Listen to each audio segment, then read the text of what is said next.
If you think love is the same everywhere, think again. Because what Brazilians call love, Americans often call drama. And nothing proves that more than one of the most misunderstood emotions in relationships, jealousy. Today, we're diving into a cultural clash that shocks so many Americans when they start dating Brazilians. The jealousy that feels intense, fiery, and, at times, completely overwhelming. Welcome to Cultural Clashes. Before we get started, make sure to subscribe, leave a comment, and share this video with your friends. Trust me, you'll want to join the debate after hearing this story. Now let's set the scene. Picture this.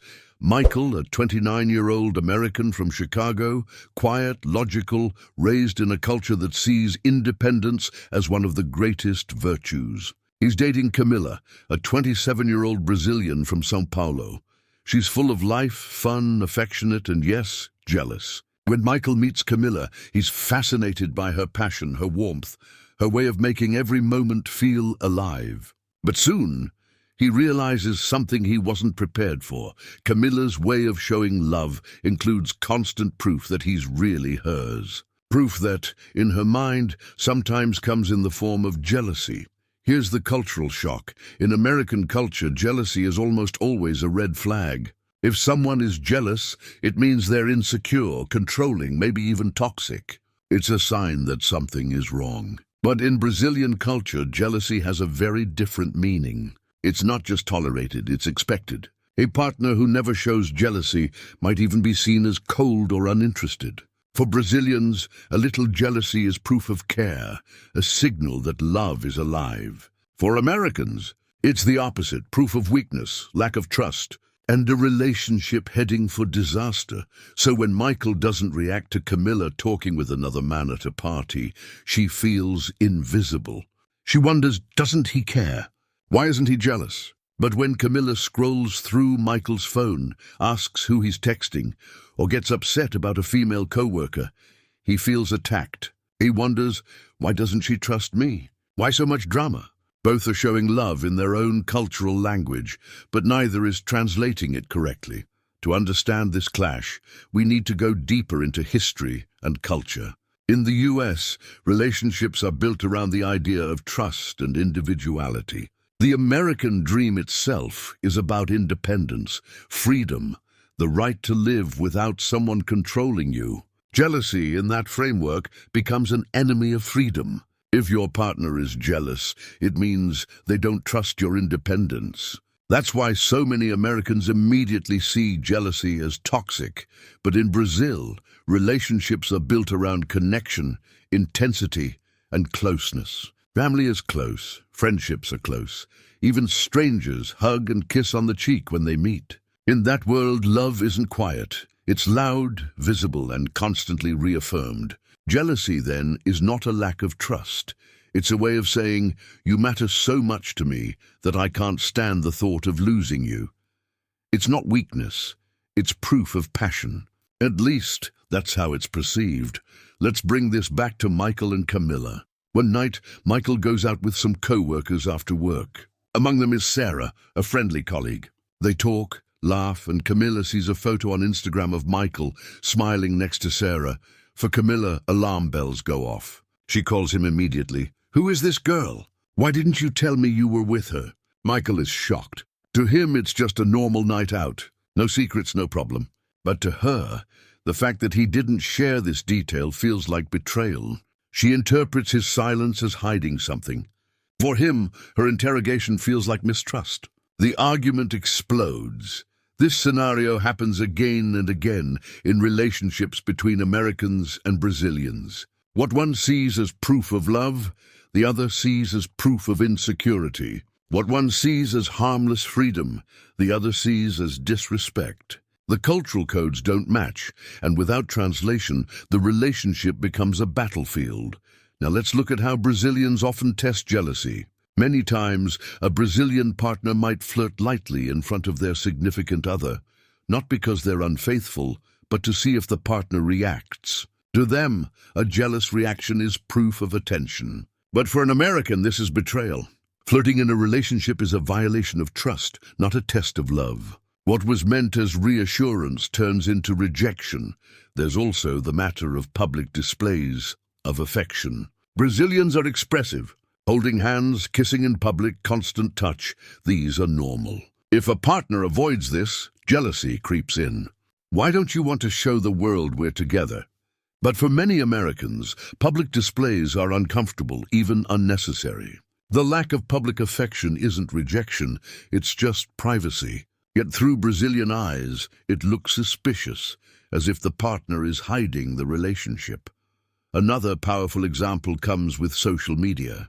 In Brazil, relationships are often displayed openly, photos together, captions declaring love, comments filled with emojis and hearts. For Americans, oversharing can feel unnecessary, even immature. Michael doesn't post photos with Camilla every week. For him, it's private. For her, it feels like invisibility. She asks, "Why don't you show me on your Instagram? Are you hiding me?" Once again, jealousy transforms into conflict. But here's the paradox. The same jealousy that creates fights also fuels the passion. For Camilla, Michael's moments of jealousy, rare as they are, feel validating. The one time he raised his voice saying, "I don't like the way that guy looked at you," she secretly felt happy. Not because she wants fights, but because, in her cultural code, that's love. Meanwhile, Michael spends hours trying to understand how an emotion he was taught to avoid is the very thing that makes Camilla feel safe. The cultural clash is not about right or wrong. It's about two languages of love colliding. In America, the language is trust, respect, and independence. In Brazil, the language is passion, intensity, and visible proof. When those two meet, it creates sparks, sometimes the romantic kind, sometimes the destructive kind, and this is just the first half of the story. Because Brazilian jealousy doesn't stop at small questions or tests. It extends to family, friends, nightlife, and even career choices. For an American, it can feel suffocating. For a Brazilian, it can feel like the natural rhythm of love. In the next part, we'll dive deeper into how jealousy shapes daily life in Brazilian-American relationships. We'll see how parties, friendships, and even workplace interactions turn into clashes. And we'll ask the real question: can two cultures with such different views on jealousy ever truly understand each other? Or is this clash too strong to overcome? Stay tuned, because the fire is just getting started. Jealousy is not just a feeling, it's a culture. And when it comes to Brazilians and Americans, that culture couldn't be more different. What starts with small misunderstandings quickly spills over into daily life. And for many couples, that's where the real clashes begin. Let's go back to Michael and Camilla. After a few months of dating, Michael starts noticing patterns he can't ignore. Every time he goes out without her, Camilla wants details. Who was there? What did you talk about? Were there women? At first, he laughs it off. He tells himself it's just curiosity. But after a while, he feels like he's under investigation. For Camilla, these questions are normal. Her way of staying close, her way of showing she cares. For Michael, it feels like constant surveillance. Now imagine the reverse. Camila goes out with her friends to a nightclub in São Paulo. Loud music, dancing, energy everywhere. For her, it's just fun. But when Michael sees a video of her dancing with friends, surrounded by men, he panics. For him, this feels like a threat. For her, it's just nightlife. This is another paradox. Brazilians often normalize environments that Americans see as dangerous to relationships. Parties, beach outings, late-night social life, these are central to Brazilian culture. For Americans, they can feel like open doors to temptation. Once again, jealousy transforms what should be joy into arguments. But let's go deeper.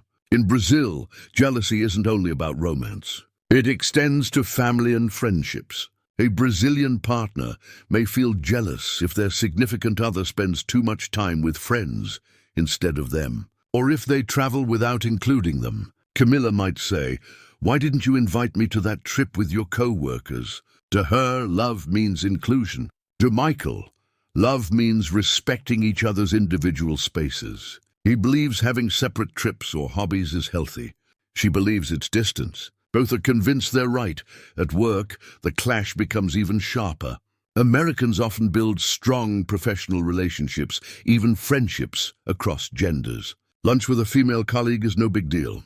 A business trip with male and female co-workers is routine.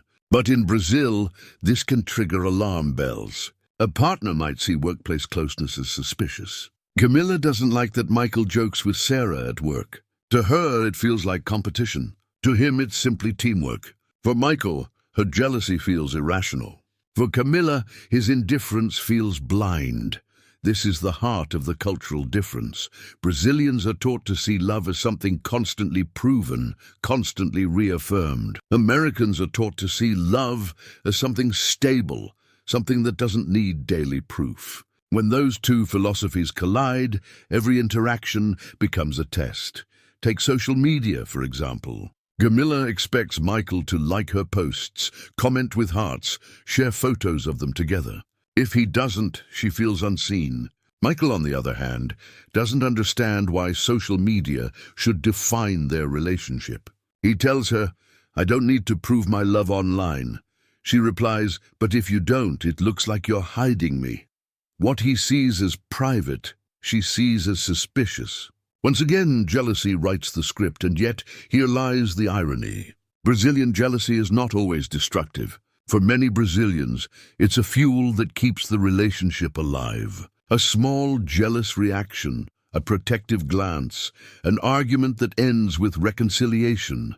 These moments are interpreted as intensity, as passion. Without them, love feels too quiet, too lifeless. But for Americans, the constant cycle of jealousy feels exhausting. Love should bring peace, not turbulence. That's why so many American-Brazilian relationships burn bright in the beginning, but collapse in the long run. Still, not all stories end in disaster. Some couples learn to translate jealousy into something both can understand. Michael, for instance, begins to realize that Camilla's jealousy isn't about control.